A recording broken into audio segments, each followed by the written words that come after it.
கிடக்கும் வாலிப மகனுக்கும் எவ்வளவோ பாரதூர வேட்ப. மகனே, உன்னை இந்த கோலப்படுத்தியது யார்? இயேசுவின் சிரசில் இந்த முழுமுடி கலட்டப்பட்டாலும் ஆங்காங்கு சில முட்கள் நெற்றியில் இருக்கின்றன. அவைகளை மரியாள் உருவி எடுக்கின்றாள். இயேசுவின் கைகளை தூக்கி பார்க்கின்றாள். ஆணிகளால் ஊடுருவப்பட்ட கைகள். கால்களை பார்க்கின்றாள். ஆணிகளால் துளைக்கப்பட்ட பாதங்கள். மகனே, உன்னை இந்த கோலப்படுத்தியது யார்?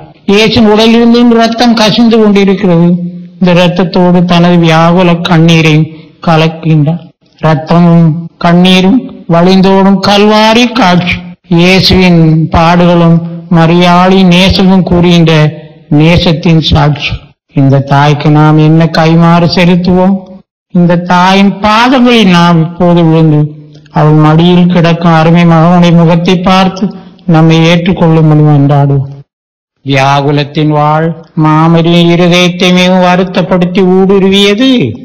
இயேசு கிழிக்கப்பட்ட இரத்தத்தில் தோய்ந்த ஒரு உடலாக தமது மாதாவின் மடியில் கிடத்தப்பட்ட பொழுதுதான். கல்வாரியின் பரிதாபத்துக்குரிய இந்த மாலை காட்சிதான் மாமரியின் முதன்மையான புண்ணிய திருத்தலம் ஆயிற்று. அன்று மாலை முதல் இதுவரை சிலுவை சுமக்கும் எல்லா கிறிஸ்தவர்களும் இந்த திருத்தலத்துக்கே விரைந்து போகிறார்கள். தங்களுடைய எல்லா தேவைகளிலும் வியாகுலத்தின் இந்த மாதாவையே தேடி ஓடுகிறார்கள். பரதேசிகளாகி ஏவையின் மக்கள் இவளையே பார்த்து கூப்பிடுகிறார்கள். இந்த கண்ணீர் கணவாயிலே நின்று பெறலாவை தழுது இவளை நோக்கியே பெருமூச்சு விடுகிறார்கள். ஓ துயரப்படுவோரின் தேத்தரவே, நானும் அலை குளிக்கப்பட்டு அங்கலாய்க்கும் பொழுது உன்னிடம்தான் ஓடி வருவேன். நீ எனது மாதாவாக இருக்கும் பொழுது நான் ஒரு காலம் கவலையுற மாட்டேன். ஆமென்.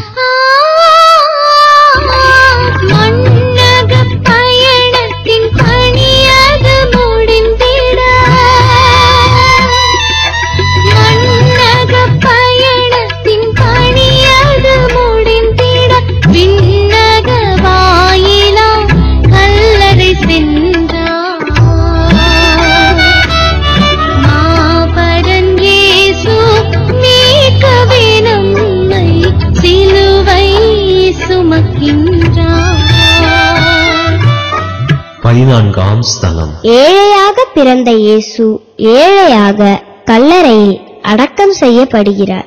ஒரு ஏழையின் அடக்கம். பிறக்க இடமில்லாமல் ஒரு மாட்டுத் தொழுவத்தில் பிறந்தார். வாழ்நாட்களிலே ஏழையாக வாழ்ந்தார். அவரே கூறினார், நரிகளுக்கு வலைகள் உண்டு, ஆகாய பறவைகளுக்கு கூடுகள் உண்டு, மணமகனுக்கோ தலை சாய்க்கவும் இடமில்லை. அவருடைய தரித்திரம் கல்லறைக்குள்ளும் செல்கின்றது. அரிமத்தியா சூசை தமக்கும் தம் மக்களுக்கும் என்று ஏற்கனவே ஒரு பெரிய கல்லறை தயார்படுத்தி வைத்திருந்தார். அதில் ஒரு பாகத்தை தான் உங்கள் ஆண்டவருக்கு தர்மமாக கொடுக்கின்றார்.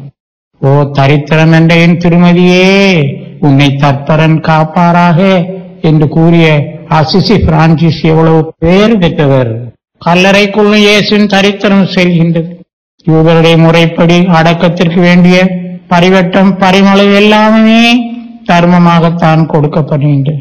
நிக்கோதேமூஸ் இந்த பரிமளத்தை கொண்டு வந்ததாக நற்செய்திதானே கூறுகின்றது. ஏழையாக இருப்பது புண்ணியம் அல்ல, ஏழையாக வாழ ஆசைப்படுவதுதான் புண்ணியம். கல்லையில் அடக்கம் பண்ணப்பட்ட இயேசுவே, நாங்கள் ஆராதித்து வணங்கி உனக்கு நன்றி செலுத்துகின்றோம். நீர் ஒரு ஏழையாக அடக்கம் செய்யப்பட்டீர், ஆனால் எல்லாவற்றுக்கும் அதிபதி நீர்தான். இதை நாங்கள் உணர்ந்து ஏழைகளாக வாழும் வரத்தை எங்களுக்கு தந்திரலும் ஆண்டவரே. ஏழை தாயே, மாமரி தாயே, எங்களையும் எல்லா ஏழை மக்களையும் ஆசீர்வதிக்கும்படி உங்களை கெஞ்சி மன்றாடுகிறோம். நீதிக்கே தண்டனை, நேர்மைக்கே நிந்தனை, பூவுக்கே கல்லறை, புனலுக்கே வஞ்சீரை.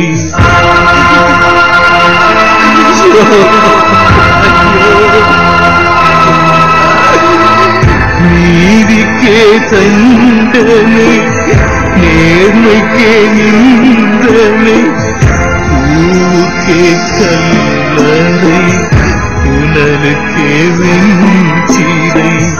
வீதிகள் எல்லாம் தேவனே விதைத்தார் வீரர்கள் கூடி வெளிச்சத்தை அழைத்தார்